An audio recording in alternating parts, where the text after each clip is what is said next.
Hello guys, welcome again to my channel. Welcome back. If you are new here, please subscribe to our channel. Let's get to it. So someone Ekpa have declared war on Akpabio because that was the news I heard that Akpabio was trying to go to India to go and beat Juju or be something like that. I think I posted on my channel before to go and do something about against someone Ekpa. And then someone told him that he should be coming. That once he gets to India, that he will make sure that nobody with that came with him will go back to Nigeria alive. So now again, he has declared war upon him. But let me read that headline. Ekpa's BRGIE declares war on Akpabio over planned December 2nd declaration. So what's happening on the second declaration? I will show you guys.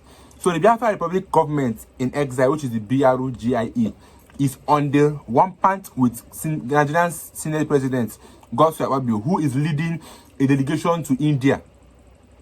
They are seeing the trip to India as an effort to counter their December 2 declaration, December 2nd. So self-proclaimed BRGIE's Prime Minister, which is Ekpa, announced December 2nd, 2024 as the date to present their 40 United States of Biafra map and issue a declaration. He disclosed this in a statement on his official Twitter account. So according to him, the move is to further consolidate the actualization of Biafra independence, adding the Biafra government is presenting the complete map of Biafra in preparation for December 2nd, 2024. So Ekpa and the detained leader of IPOB, which is Nnamdi Kanu, have continued to press for the liberation of Biafra despite stiff cooperation by the Nigeria government. Recently, Ekpa engaged former United States lawmaker and lobbyist James to help convince the US government to support Biafra's secession from Nigeria. So on Akpabio's trip to India, the BRGIE premier says he is monitoring the situation closely and plans to act upon their departure.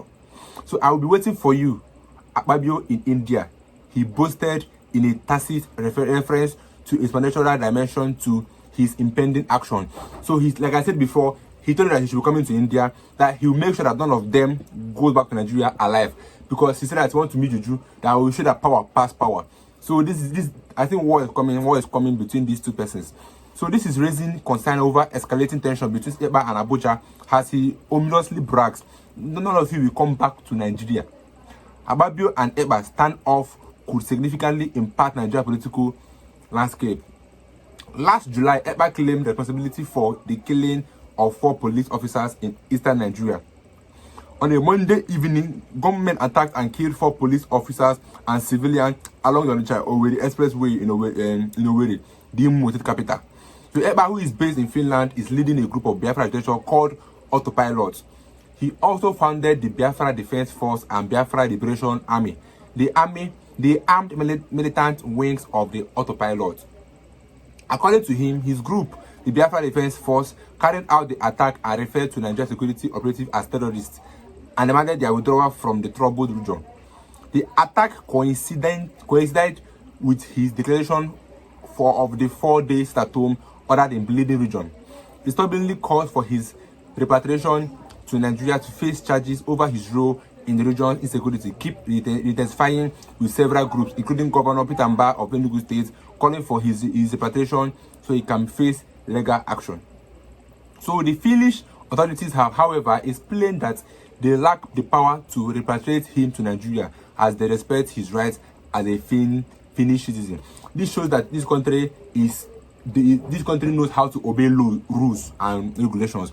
They know how to obey court orders, because they don't have rights to bring down a Finnish citizen, because the person has the rights of movement. He can say that I don't want to go to Nigeria, and the Finland government cannot do anything that shows a system that is working. So they said, and they have some messages to Finland. They should bring down some Ekpa. The military have some message to them that they should bring down some Ekpa. Godswill have some message also, but the Finland government said that we cannot do that because it's not in our power to bring down our citizens to Nigeria without his permission. So in the meantime, Ekpa has allegedly engaged an American lobbying firm, Morgan Global Strategies (MGS), to advance the cause of Biafran independence in the US. This development comes at a time when there are increasing calls for his extradition to Nigeria to face prosecution over allegations of terrorism. So Ekpa in June 2024 allegedly applied to engage the services of Moran Global Strategies, owned by a former U.S. Congressman, James Morgan. The deal indicates that the firm will dedicate its effort to representing the interests of Biafra.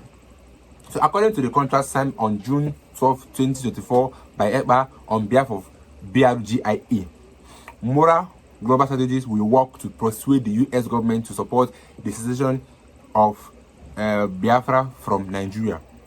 The firm's responsibilities include providing strategic advice and facilitating interactions with members of the U.S. executive and legislative branches, as well as other relative stakeholders. Like I posted earlier, that Donald Trump appointed a non-American lobbyist as his chief of staff. Like I said then, that will also help to increase Biafra agitation, because the woman have worked for Biafra before. I worked for Nnamdi before on the issue of Biafra, and then her becoming the chief of staff so that Biafra will come to Nigeria. So the agreement outlines that MGS will promote the narrative that an independent Biafra, once established, will be a close ally of the United States and serve as a bulwark against Islamic terrorism in the region. So the lobbying firm will also educate US stakeholders on issues concerning Nigeria, such as human rights abuses, religious freedom, and the rise of Islamic fundamentalism within the Nigeria government. So the contract further detailed that MGS will work to secure meetings with interaction for the BRGE